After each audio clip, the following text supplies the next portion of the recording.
তো হাই বন্ধুরা, সকলে কেমন আছো? তো আজ আবার একটা রবিবার চলে এসেছে। আর তোমরা তো জানো রবিবার মানেই আমি বাড়িতে থাকি না, কোথাও না কোথাও ঘুরতে যাই।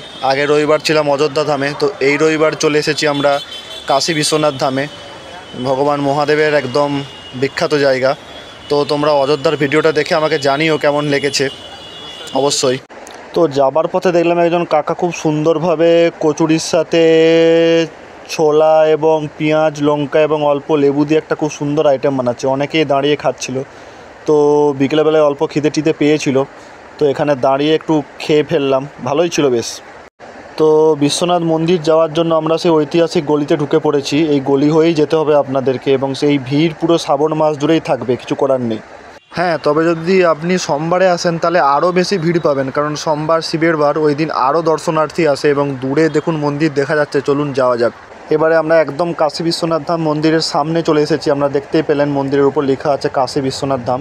তবে হ্যাঁ, এবারে ভিডিওটা খুব একটা বেশি বড় হবে না, কারণ ভিতরে ফোন নিয়ে অ্যালাউ নেই। তবে দেখছি কতটা কী করা যায়।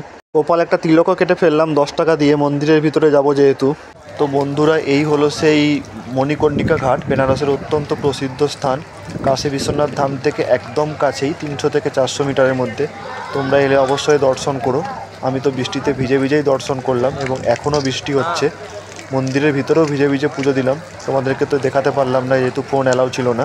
তো বন্ধুরা, অবশেষে কাশী বিশ্বনাথ দর্শন করে আমি রুমে ফিরলাম। একদম পুরো ভিজেই গিয়েছিলাম, প্রচণ্ড বৃষ্টি হচ্ছিল যখন মন্দিরের ভিতরে ছিলাম। এবং তোমাদেরকে তো কিছুই দেখাতে পারলাম না, আমি আগেই ভিডিওতে বলে দিয়েছিলাম। আমি আবারও এর জন্য সরি বলছি সকলের কাছে, যে ভিতরের কোনো ভিডিও যেহেতু অ্যালাউ ছিল না, তাই আমি তোমাদেরকে দেখাতে পারিনি। কিন্তু বন্ধুরা, তোমরা যদি বেনারস এসো অবশ্যই কাশী বিশ্বনাথ মন্দির দর্শন করো। এখানের শিবের দর্শন না করা বেনারস থেকে যাওয়া মানে একটা কিছু বাকি থেকে যাওয়া। চলো ভিডিওটা এখানেই শেষ করছি, দেখা হচ্ছে পরের ভিডিওতে। চলো টাটা।